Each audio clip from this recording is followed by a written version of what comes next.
My name's Andy. I'm a full-time creative content producer for Brian Kight and a part-time freelance videographer for whoever will hire me. These are some of the incredible companies and brands I've had the chance to work with over the past couple years. And a lot of the times it's Fresh Tape Media who's providing those really cool opportunities. So they've reached out and asked me to tell a little bit about my journey as a creative individual. So this is my creator tape.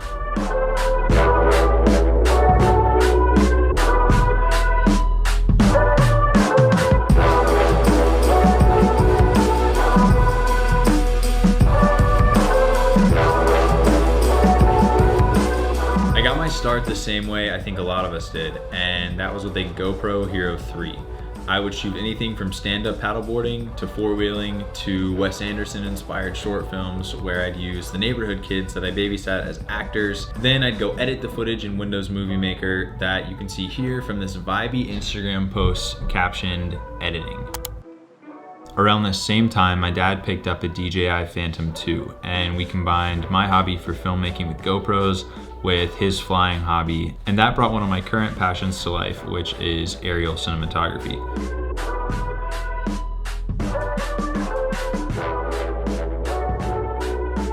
So at this point in my creative career, I'm a freshman at Clemson, DMing the football Vine account almost daily, asking how I can get involved with creating content for their team.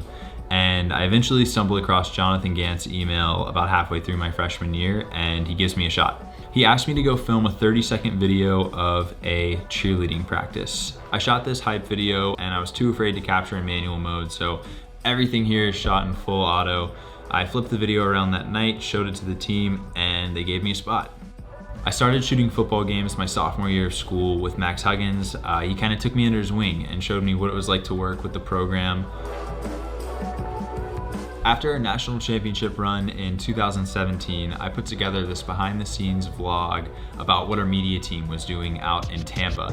And that kind of led to starting the vlog for Clemson football, which really helped me grow exponentially as a filmmaker.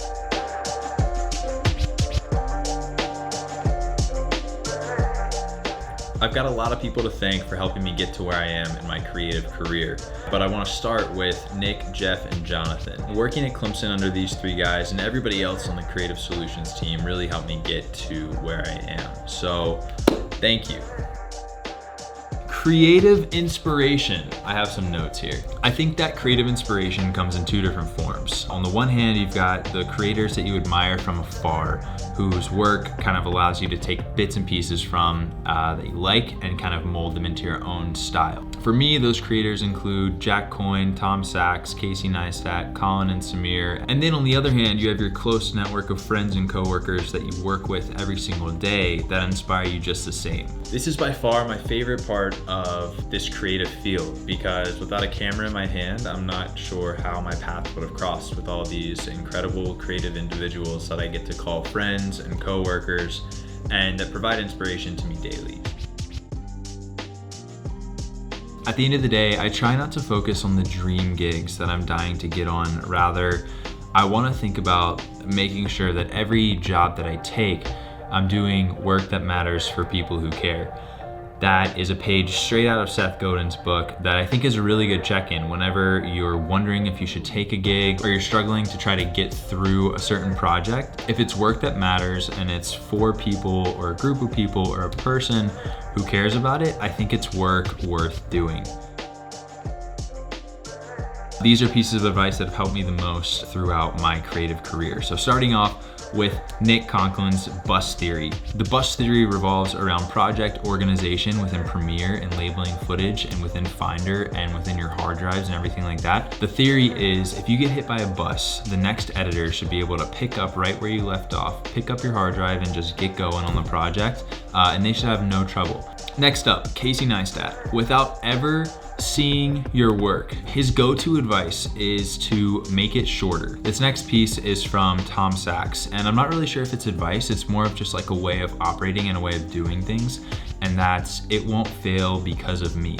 If everyone on set has that mindset of, you know, the shoot's not gonna fail because of me, the edit won't fail because of me, everyone takes responsibility for the work that they have to do, I think that everything in theory should go smoothly. I think that's it. Lastly, thank you to Fresh Tape for having me, share a little bit of my story on your platform. It's always a blast working with y'all, and I can't wait to get back on set with you guys. How do YouTubers do it, man?